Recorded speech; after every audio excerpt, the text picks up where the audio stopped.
আসসালামু আলাইকুম আরহামাতুল্লাহি বারাকাতু। আশা করি আপনারা সবাই ভালো আছেন। আলহামদুলিল্লাহ আমি অনেক ভালো আছি। তো অনেকদিন পরে ভাবতেছি যে এইটাই ভিডিও ছাড়ি। বাট এখন থেকে রেগুলার ভিডিও ছাড়বো ইনশাআল্লাহ, ইনশাআল্লাহ, ইনশাআল্লাহ, ইনশাআল্লাহ, ইনশাআল্লাহ। আমার এই বিলের পরিবেশ অনেক ভালো লাগে। এই ওয়েদারটা আমার কাছে অনেক ভালো লাগে। এই সময়টাই আমার কাছে অনেক ভালো লাগে।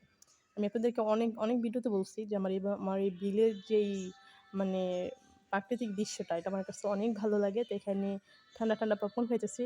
কারণ এটা আমি ঘরে বানাই নাই, কিনে আনছি। আর যেহেতু obviously কিনে আনা পপকর্ন ঠান্ডাই হইব। এটা তো ওনারা বানাইতেছে আমি কিনে মানে নিচ্ছি এরকম তো না। তো ঠান্ডা পপকর্ন আর ঠান্ডা ওয়েদার আর তার সাথে ঠান্ডা মজু। Just wow! হুম?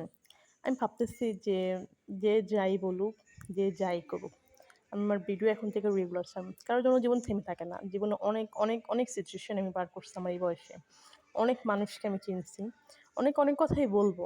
কিন্তু সেজন্য আমি আমার নিজের ডিসিশন, নিজের কেরিয়ার বা নিজের পছন্দ অপছন্দের জিনিসগুলো তো আমি আর ছাড়তে পারি না, তাই না? আম দেখি এখন থেকে ইনশাআল্লাহ নিয়মিত ভিডিও ছাড়ব। আর আমার বাচ্চাদের সাথে থাকতে অনেক ভালো লাগে। ভাগ্নে, বাস্তি ওদের সাথে থাকতে আমার অনেক ভালো লাগে। তো আমার জন্য সবাই দোয়া করবেন। আমি যেন ইউটিউবে নিয়মিত ভিডিও ছাড়তে পারি। আর খুব ভালো ভিডিও ছাড়তে পারি যেন। আর আপনাদেরকে ভালো ভিডিও যেন আমি আপনাদেরকে উপহার দিতে পারি। এতক্ষণ মজু আনে নাই, মানে ছিল না। ওরা আনছে এখন মজু। তো এখন আমি ঠান্ডা মজু, ঠান্ডা পপকর্ন আর ঠান্ডা ওয়েদার। আর আপনাদেরকে একটা মজার জিনিস বলি যে পপকর্ন আমার অনেক ভালো লাগে যখন মানে কি চুলায় কি ভাজি, একজন ভাজে আরেকজন খায়, জাস্ট অনেক ভালো লাগে। সবচেয়ে বেশি ভালো লাগে ওই জিনিসটা যখন মানে পপকর্নগুলো যখন ফোটে, ঠাস ঠুস করে ফোটে, ওই শব্দটা আমার কাছে অনেক ভালো লাগে। হ্যাঁ? আর প্রকৃতির দৃশ্য সবারই দেখতে ভালো লাগে। যে এখানে আমরা কী করছি, মাছ আছে এখানে, ছোট মাছ আছে। তো এটা হচ্ছে গিয়ে যে গড় বলে না যে এরকম মানে গর্ত থাকে পুষ্কিনির মতো অনেক বড়।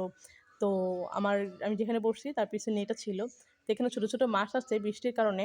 তো এই যে আমরা পপকর্ন দিতেছি যে এই যে মাছগুলো আইসা আর কি ইয়া করছে পপকর্ন খাইতেছে। একটু আগে একটা মাছ আইসা ওটা মাছটা একটু সাইজে বড় ছিল। তো এই পপকর্নটা আর কি নিয়ে আর কি খাইছে। তো সেজন্য আমরা এরকম ভাবে আর কি আরও অনেক পপকর্ন দিছি। মানে অনেক বলতে মোটামুটি দিছি, বাট ওরা খায় নাই। তো সবাই আমার জন্য দোয়া করবেন, ভালো থাকবেন আর আমার চ্যানেলটাকে সাবস্ক্রাইব করে দিবেন। আল্লাহ হাফেজ।